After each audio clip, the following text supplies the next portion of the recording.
जरा सोचिए, आधी रात का वक्त है, नेशनल हाईवे पर सन्नाटा पसरा है और उत्तर प्रदेश की सीमा को पार करके सैकड़ों भारी ट्रक बिहार में दाखिल होने की तैयारी कर रहे हैं। लेकिन तभी अंधेरे में अचानक कुछ लोग हाईवे के बीचों बीच लोहे की भारी भरकम ट्रॉलियां लगा देते हैं। बंदूकधारी वर्दी वाले जवान वहां पहुंचते हैं, ट्रकों को जबरन रोका जाता है और फिर शुरू होता है करोड़ों रुपए के अवैध खेल का वो घिनौना अध्याय जो सालों से बिहार की सीमाओं पर धड़ल्ले से चल रहा था। लेकिन सवाल ये उठता है, क्या रक्षक ही भक्षक बन चुके हैं? क्या जिन कंधों पर कानून की रक्षा की जिम्मेदारी थी, वही लोग अपराधियों के साथ मिलकर बिहार सरकार के खजाने को चूना लगा रहे थे?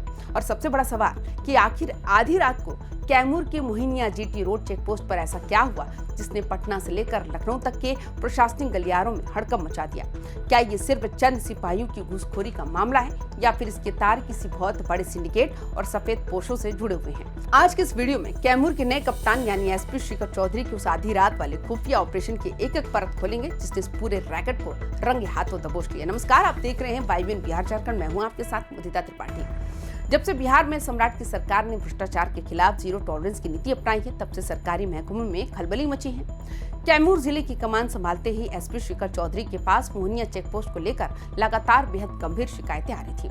इनपुट ये था कि बनारस की तरफ से आने वाले ट्रकों से बिना किसी चालान और बिना किसी रसीद के डरा धमकाकर मोटी रकम वसूली जा रही है। अब कप्तान साहब ने बिना कोई शोर मचाए एक ऐसा खुफिया चक्रव्यूह बुना जिसकी भनक चेक पोस्ट पर बैठे भ्रष्ट कर्मियों को कानो कान तक नहीं हुई।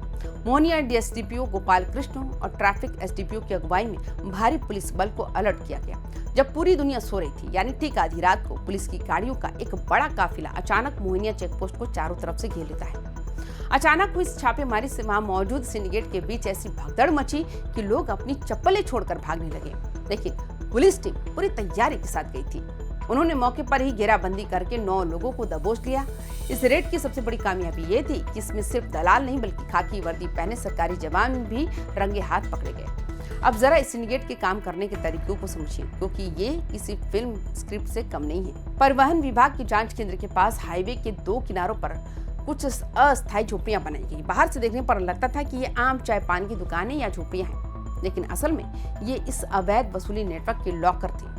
उत्तर प्रदेश और गया की ओर से आने वाले मालवाहक ट्रकों को जीटी रोड पर लोहे की बड़ी बड़ी ट्रॉलियां लगाकर जबरन रोक दिया जाता था। जैसे ही ट्रक रुकते, खाकी वर्दी वाले सैप के जवान स्थानीय एंट्री माफियाओं के साथ मिलकर ट्रक ड्राइवरों को घेर लेते। वहां मौजूद ट्रक ड्राइवरों ने जो दास्तान सुनाई वो रोंगटे खड़े कर देने वाली है। उनका कहना था कि अगर कोई ड्राइवर पैसे देने से मना करता या रसीद मांगता तो उसे बेरहमी से प्रताड़ित किया जाता था। उसके ट्रक को हफ्तों खड़े रहने की धमकी दी जाती। मौके पर ना तो कोई चालान काटने वाली मशीन थी और ना ही कोई सरकारी रसीद बुक। पैसे मिलते ही रकम को तुरंत उन बगल की झोपड़ियों में छिपा दिया जाता था और फिर हाईवे से ट्रॉली हटाकर ट्रकों को बिना किसी टैक्स के बिहार की सीमा में एंट्री दे दी जाती। पुलिस ने मौके से 57,760 रुपए नगद और 9 स्मार्टफोन बरामद किए। इन मोबाइलों में इस पूरे काले धंधे के कई राज छुपे हैं। इस पूरे भांडाफोड़ में सबसे शर्मनाक बात यह है कि जिन 4 सैप जवानों को गिरफ्तार किया गया वो रिटायर्ड फौजी हैं, जिन्हें कानून व्यवस्था बनाए रखने के लिए संविदा पर रखा गया था। इनके नाम हैं नवल किशोर प्रसाद, अनिल कुमार सिंह, चंद्रभूषण सिंह यादव और मनोज कुमार। सोचिए, देश की सेवा करने के बाद इन जवानों को बिहार में कानून का राज स्थापित करने की जिम्मेदारी मिली थी, लेकिन ये लोग एंट्री माफिया के साथ मिलकर खुद ही सिंडिकेट चला रहे थे। इनके साथ जिन 5 एंट्री माफियाओं को दबोचा गया उनकी कुंडली भी पुलिस ने खंगाल ली है। इनमें दुर्गावती का अनिल कुमार, भलुआरी का मदन खरवार, मोहनिया का वीर बहादुर पासवान, अकोड़ी का संतोष कुमार और कुदरा का नीरज कुमार सिंह शामिल है। इन सबको मोहनिया थाने में बंद कर दिया गया और इनके खिलाफ सख्त धाराओं में FIR दर्ज हो चुकी है।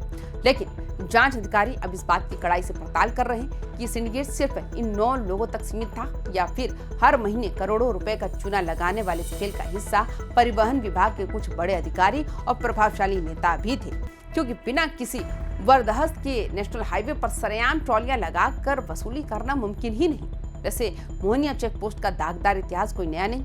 अगर हम अतीत के पन्नों को पलटे तो ठीक ऐसा ही एक महाभाड़ाफोड़ हुआ था, साल 2016 में भी हुआ था। उस समय कैमूर के तत्कालीन जाबाज एसपी हरप्रीत कौर ने इसी चेक पोस्ट पर एक सर्जिकल स्ट्राइक की थी। उस वक्त की कार्रवाई तो और भी बड़ी थी, जहां एक साथ 32 सैप जवानों को ट्रकों से अवैध वसूली करते हुए रंगे हाथ गिरफ्तार किया गया था। उनके पास से उस समय 6 लाख से ज्यादा का कैश बरामद हुआ था और बाद में सरकार ने उन सभी 32 जवानों को सेवा से हमेशा के लिए बर्खास्त कर दिया।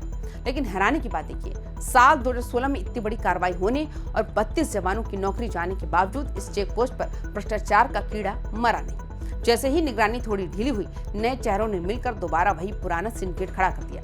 इसका सीधा मतलब ये है कि इस रूट पर ट्रकों की अवैध एंट्री का धंधा इतना ज्यादा मुनाफे वाला है कि लोग नौकरी दांव पर लगाने और जेल जाने से भी नहीं डरते। यही वजह है कि इस बार पुलिस इस नेटवर्क की जड़ पर प्रहार करने की तैयारी में है। इस पूरी कार्रवाई ने बिहार में एक बात तो साफ कर दी है कि सूबे के मुख्यमंत्री और गृह विभाग में मजबूत दखल रखने वाले सम्राट चौधरी का जो सख्त मिजाज है, उसका असर अब जमीन पर दिखने लगा है। सम्राट सरकार ने साफ अल्टीमेटम दिया हुआ था कि जो भी अफसर या कर्मचारी राजस्व को नुकसान पहुंचाएगा या माफियाओं का साथ देगा, उसे बख्शा नहीं जाएगा। मोहनिया का ये एक्शन उसी हंटर का एक हिस्सा है। लेकिन असली चुनौती ये है, क्या ये चेक पोस्ट अब हमेशा के लिए साफ सुथरा हो पाएगा?